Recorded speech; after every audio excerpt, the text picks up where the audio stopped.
Hello everyone, I am Ibadur Rahman and in this video I am going to explain chapter 11 coordinate geometry of class 11 mathematics. So let's start the class. First we will discuss about the coordinates of a point. Look in this figure. Here in this figure two lines perpendicular line intersect each other. This line horizontal line is called x-axis or you can say that abscissa, and vertical line which is perpendicular on x-axis is called y-axis. This vertical line is called y-axis or ordinate.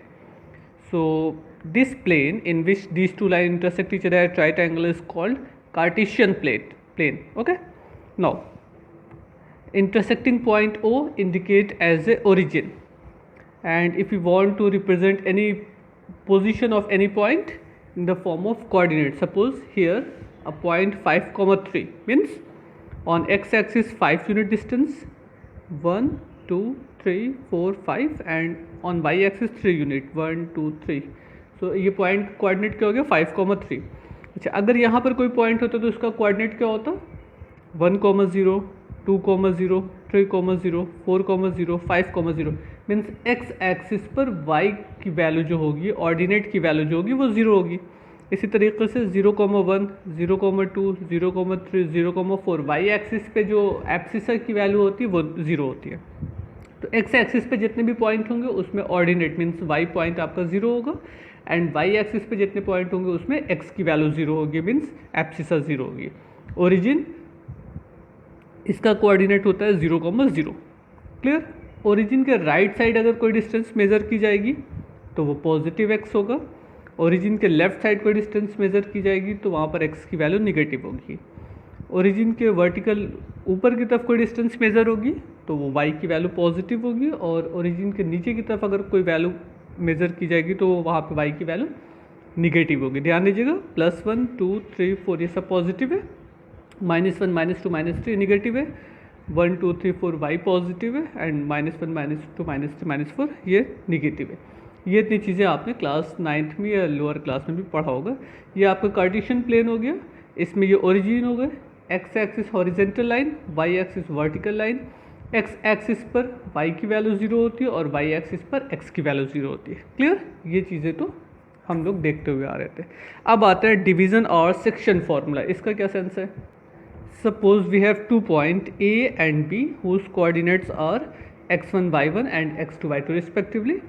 Suppose a point P, divide these two points by the ratio m1 is to m2. Means in this figure means ratio of AP and PB is m1 is to m2. Means अगर point P इस तरीके का हो जो इसको और इसको ये लेंथ को आपको अलग अलग रेशियो में डिवाइड करो या सेम रेशियो में डिवाइड करो, कुछ भी उसके रेशियो की वैल्यू हम सपोज कर ले ये m1 है ये m2 है, और ये पॉइंट का कोऑर्डिनेट x1 y1, इस पॉइंट का कोऑर्डिनेट x2 y2 है. तो पॉइंट पी के कोऑर्डिनेट कैसे फाइंड किया जाएगा, इसके लिए एक फॉर्मूला है, ये वो देखते हैं. सपोज कर लेते हैं हमारे पास दो पॉइंट है, यहाँ पर पॉइंट ए मान लेते हैं, point A whose coordinate is x1 y1. ठीक है. यहाँ पे एक पॉइंट P सपोज कर लेते हैं, पॉइंट P इसका coordinate x2 and y2. Clear. इस पॉइंट को ज्वाइन करने वाली जो लाइन है इस पर एक पॉइंट P है, इसका कोऑर्डिनेट x, y सपोज कर लेते हैं. क्लियर. अच्छा, अब इस x, y की वैल्यू हमें निकालनी है in the term of ratio m1 and m2. Clear. ये सपोज कर ले कि ये पार्ट आपका m1 और m2 का है. तो अब सेक्शन फार्मूला होता क्या है आपका. सेक्शन फार्मूला मीन्स क्या हो गया, सेक्शन फार्मूला. अच्छा, इसमें देखिए अगर हमें पॉइंट P का कोऑर्डिनेट निकालना होगा तो उसके लिए सीधा सा करना है, पॉइंट P का coordinate x, y is equal to m1 x2 plus m2 x1 upon m1 plus m2, same as y के साथ m1 y2 plus m2 y1 upon m1 plus m2. बस यही एक फार्मूला आपका एज ए सेक्शन फार्मूला होगा. इसका use हम लोग करेंगे और रेशियो क्या है, m1:m2 के रेशियो में ये पॉइंट P AB को डिवाइड कर रहा है। तो पॉइंट P के कोऑर्डिनेट के लिए ये हो गया। सपोज कर लीजिए पॉइंट P आपका मिड पॉइंट होता, अगर मिड पॉइंट होता तो ये वैल्यू और ये वैल्यू आपकी सेम होती, मीन्स P जो है वो इक्वली डिवाइड कर रहा होता। तो रेशियो क्या हो जाता हमारा वहाँ पे, तो हमारा रेशियो हो जाता जैसे कि A की वैल्यू तो यही थी x1 y1 और B की वैल्यू हो जाती है आपकी x2 y2, लेकिन अगर रेशियो हो जाता 1:2, सॉरी 1:1, अगर इक्वली डिवाइड करेगा तो सेम रेशियो होगा ना। तो रिलेशन क्या बनता, अगर हम इस रिलेशन में x1 और m1 और m2 की वैल्यू 1 और 1 रख देते तो आपको रिलेशन मिल जाता है x, y is equal to x1 plus x2/2 and y1 plus y2/2। आप यहाँ पर m की वैल्यू 1, m1 की वैल्यू 1, m2 की वैल्यू 1 पुट कर दीजिएगा तो रिलेशन मिल जाएगा। तो ये मिड पॉइंट का फॉर्मूला हो गया। Clear. Now centroid of a triangle, to find the coordinate of a centroid of a triangle whose vertices are given. Suppose we have a triangle ABC in which coordinate x1 y1, x2 y2, x3 y3 are given. Find the value of coordinate of centroid. तो centroid ऐसा point होगा जो median को 2 and 1 के point में 2 and 1 के ratio में divide कर रहा हो। तो इस पॉइंट G का कोऑर्डिनेट कैसे फाइंड होगा ये समझिएगा ज़रा सा।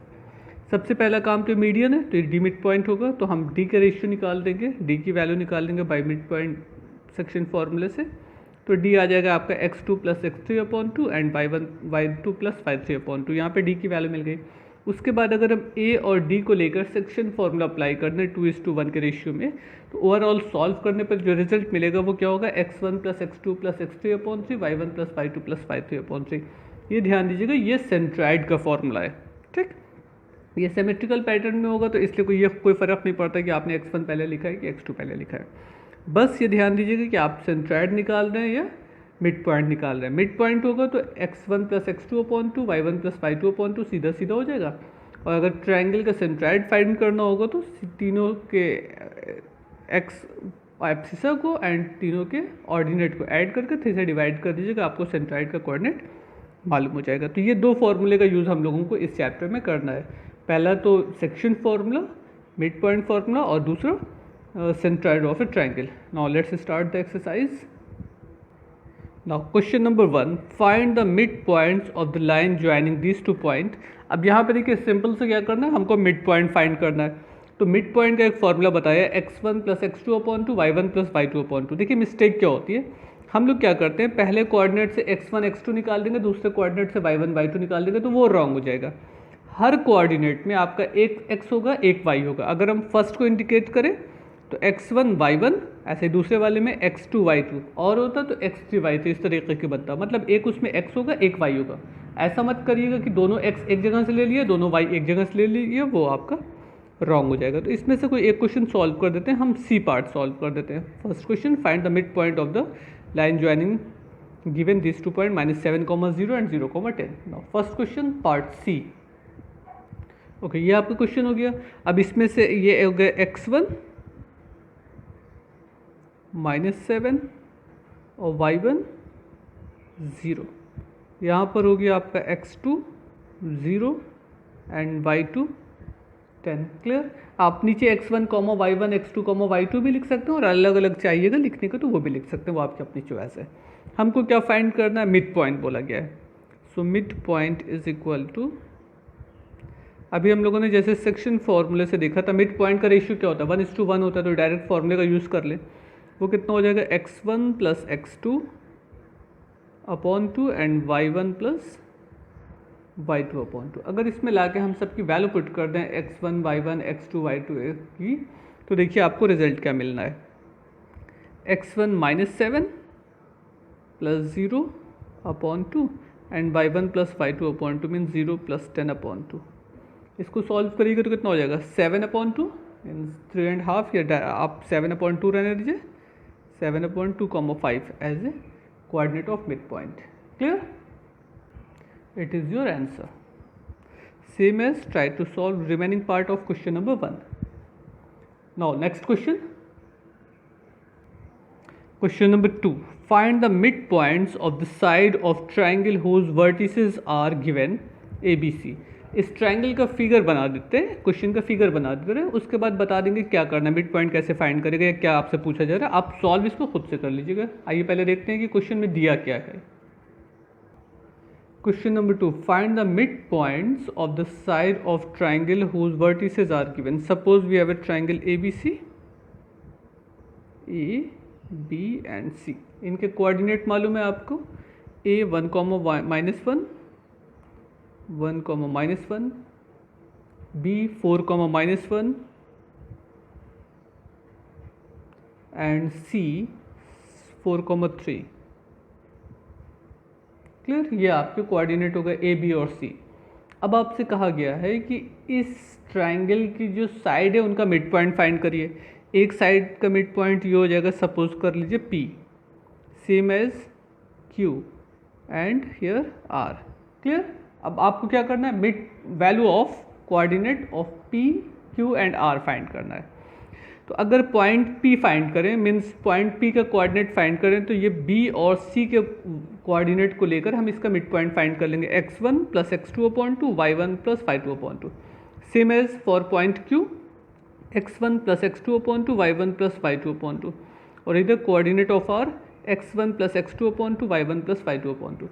मीन्स बारी बारी से आप एक बार B और C को लेकर सॉल्व करिएगा, एक बार C और A को लेकर सॉल्व करिएगा, एक बार A और B को लेकर सॉल्व करिएगा। आपको पॉइंट P, Q और R मालूम हो जाएगा। अब ये मत सोचिएगा हमने यहाँ पे x1 यहाँ पे x2 माना, यहाँ पे y1 यहाँ पे y2 माना, तो इसमें x1 x2 क्या आएगा, वो नहीं फ़र्क पड़ता है। हम दो पॉइंट को अलग अलग सॉल्व कर रहे हैं ना, तो जब इस दोनों पॉइंट को लिया तो इसमें x1 x2 निकाला, जब इस दोनों पॉइंट को लिया तो इसमें x1 x2 निकाला, और इस दोनों पॉइंट को अलग सॉल्व किया तो यहाँ से फिर से x1 x2 निकाला। और अगर आपका मन करे तो आप x1 x2, y1 y2, y1 y2 और x3 y3 लेकर सॉल्व कर सकते हैं, वो कोई फ़र्क नहीं पड़ेगा, आपकी अपनी चॉइस है। क्लियर, बट सीधा सीधा मिड पॉइंट फाइंड करना है, जैसे कि क्वेश्चन नंबर 1 में था। क्वेश्चन नंबर 1 में सिर्फ एक मिड पॉइंट फाइंड करना था, यहाँ पर 3 साइड है तो तीनों का मिड पॉइंट फाइंड करना है, मतलब एक तरीके से कह दीजिए 3 क्वेश्चन हो गया उसमें। Clear, now next question.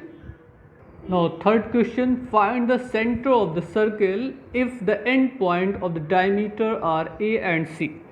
यानी कि अब आपको क्या करना है, सर्कल के सेंटर का कोऑर्डिनेट फाइंड करना है, और ये कौन से एंड पॉइंट है, डायमीटर के। आइए इसका पहले डायग्राम बनाते हैं, उसके बाद देखते हैं कि क्या इसमें पूछा गया है आपसे। देखिए, जब भी डायमीटर होगा तो वो सेंटर से पास होगा। डायमीटर तो सबसे बड़ी कॉर्ड होती है ना सर्कल की, तो वो कहाँ से जाएगी, सेंटर से जाएगी। मीन्स आपको सेंटर का कोऑर्डिनेट फाइंड करना है।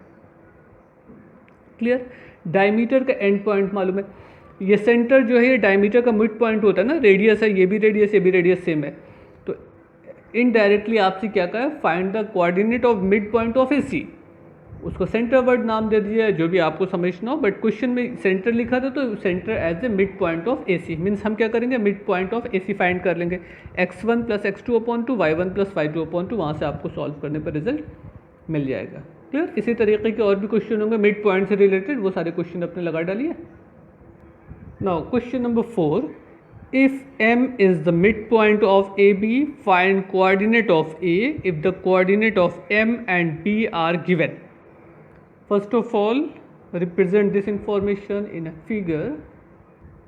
अच्छा, अब देखिए ये आपका क्वेश्चन है ना, इसमें कह क्या रहा है कि A और B का मिड पॉइंट आपका M है।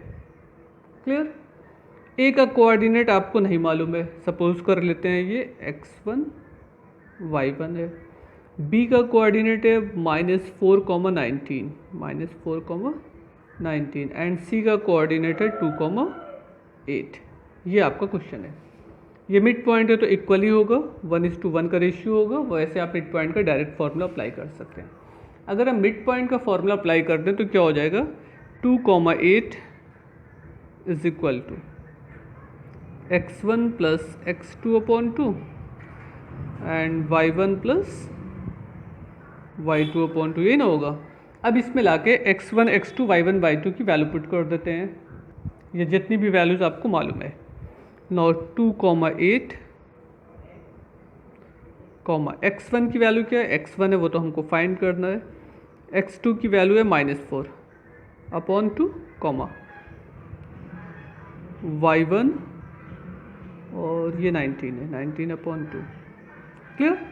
अच्छा देखिए, जब भी आप किसी कोऑर्डिनेट को कंपेयर करिएगा तो ऑर्डिनेट को ऑर्डिनेट से और एब्सिसा को एब्सिसा से कंपेयर करेंगे, मतलब x की वैल्यू x वाले से कंपेयर होगी और y की वैल्यू y वाले से कंपेयर होगी। यहाँ पर 2 = हो जाएगा आपका x1 - 4/2, है ना।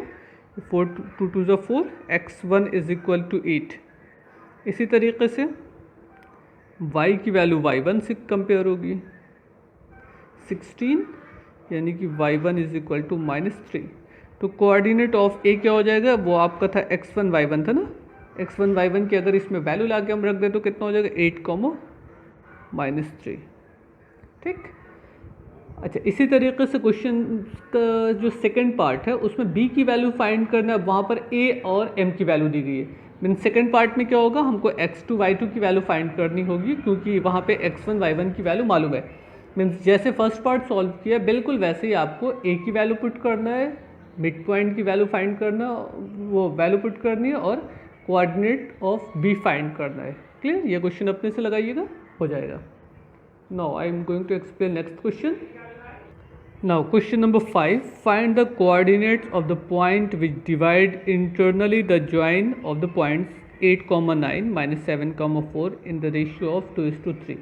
ये जो अभी हम लोगों ने एक सेक्शन फॉर्मूला लगाया है, m1x2 + m2x1/m1 + m2 and m1y2 + m2y1/m1 + m2। उस सेक्शन फार्मूले में आप x1 y1, x2 y2, m1 m2 की वैल्यू पुट कर दीजिए। ये आपका m1 और m2 है, सारी वैल्यू पुट कर दीजिए, आपको सिंपली आंसर मिल जाएगा।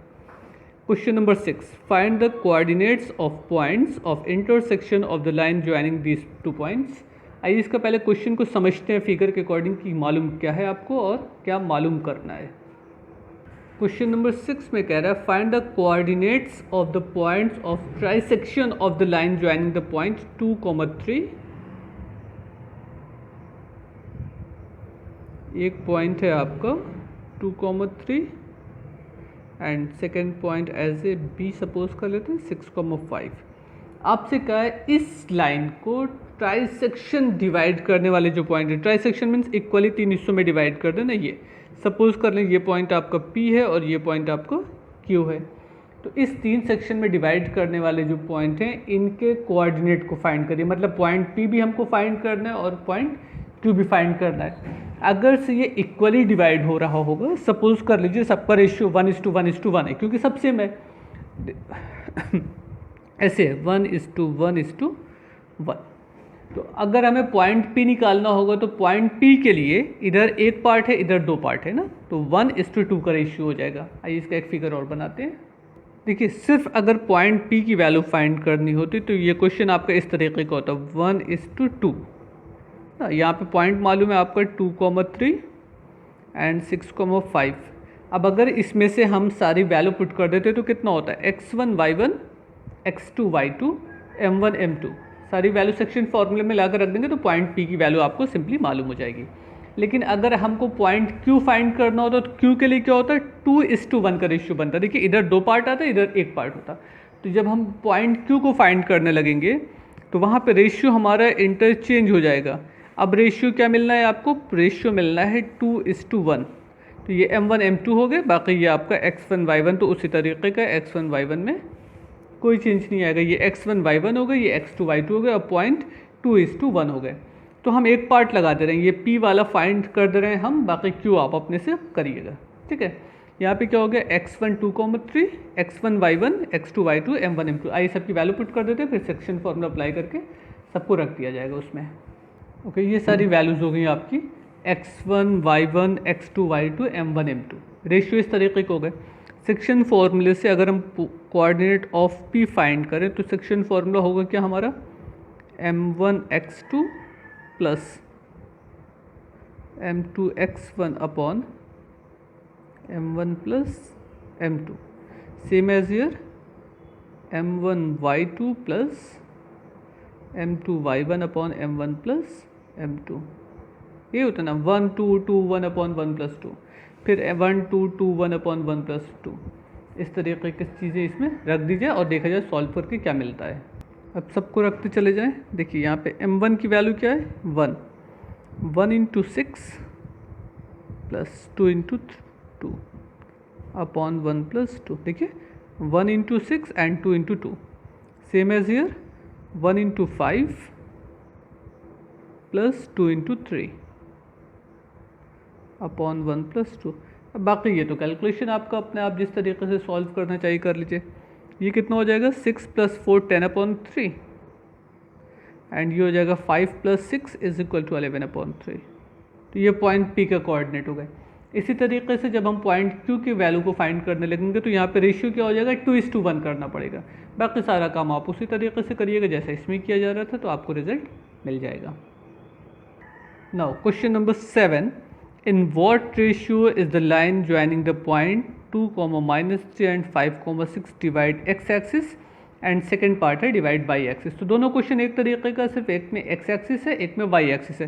तो एक्स एक्सिस होने पर और वाई एक्सिस होने पर थोड़ा सा चेंज आ जाएगा। आइए खाली उस चेंज को समझने क्या होगा, बाकी एक पार्ट सॉल्व करेंगे दूसरा आप अपने से सॉल्व कर लीजिएगा। Now 7th question first part. Okay, अब क्वेश्चन में समझिएगा कहा क्या है आपसे, in what ratio the line joining the point divide x axis. वो रेशियो बताइए जिससे ये दोनों पॉइंट को ज्वाइन करने वाली जो लाइन है एक्स एक्सिस को डिवाइड कर रही है। सपोज कर लेते हैं आपका क्वेश्चन इस तरीके का था, ये दोनों पॉइंट पॉजिटिव है तो यहाँ पे कहीं होगा फर्स्ट क्वाड्रेंट में, और यहाँ पर एक्स पॉजिटिव है वाई निगेटिव है तो यहाँ पे कहीं पॉइंट होगा, किसी भी तरफ हो सकता है, यहाँ पे मान लेते हैं। तो इस तरीके से ये ज्वाइन करेंगे तो एक लाइन हो गई। इस पॉइंट का कोऑर्डिनेट आपको नहीं मालूम है ना, बट आपसे पूछा क्या गया है यहाँ पर m1 और m2 का रेशियो क्या होगा, आपसे रेशियो पूछा जा रहा है।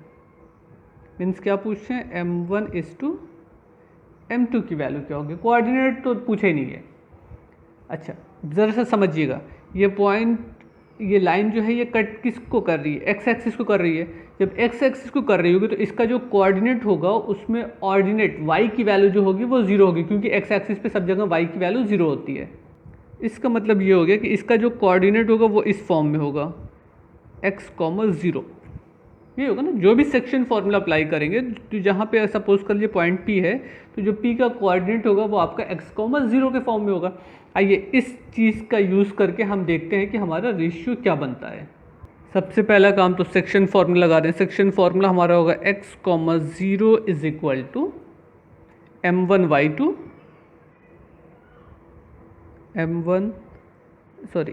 x2 plus m2 x1 upon m1 plus m2, same as here m1 y2 plus m2 y1 upon m1 plus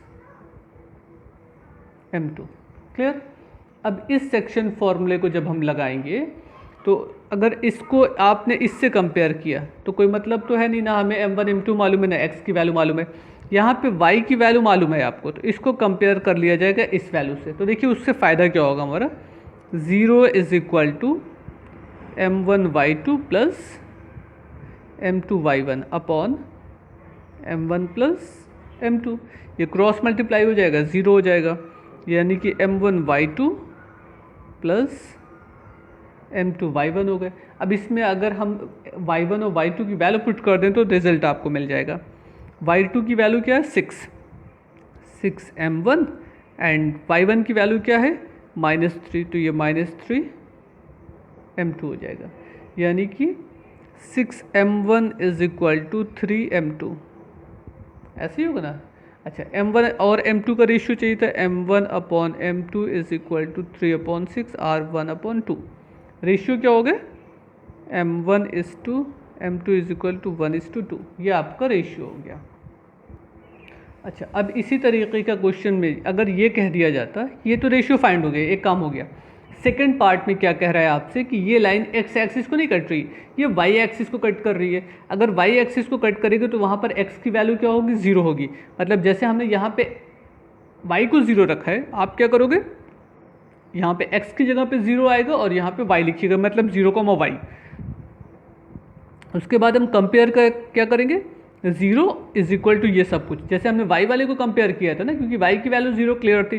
तो जो सेकंड पार्ट है उसमें x की वैल्यू 0 है क्योंकि y एक्सिस पे कट कर रहा है, तो ये 0 इज इक्वल टू ये रख दीजिएगा, तो यहाँ से आपको m1 m2 की वैल्यू मालूम हो जाएगी। ठीक। सपोज कर लीजिए क्वेश्चन को थोड़ा सा और चेंज कर दिया जाता, आपसे ये कह देता find the coordinate of P, तो पी का कोऑर्डिनेट कैसे फाइंड करते हैं। अब ये तो हमें ये प्रॉब्लम थी क्योंकि m1 m2 नहीं मालूम है, लेकिन अगर हमने पहला पार्ट सॉल्व कर लिया है तो यहाँ से m1 m2 का रेशियो मिल गया, और जब m1 m2 का रेशियो आपको मालूम हो गया तो इसमें सारी वैल्यू रखी जा सकती है। अगर सारी वैल्यू पुट कर देंगे तो पूरा कोऑर्डिनेट आपको x, y के फॉर्म में जैसे होता है वैसे मालूम हो जाएगा। क्लियर। तो try to solve second part of question number 7 and next video we will start from question number 8. Thank you everyone. Goodbye.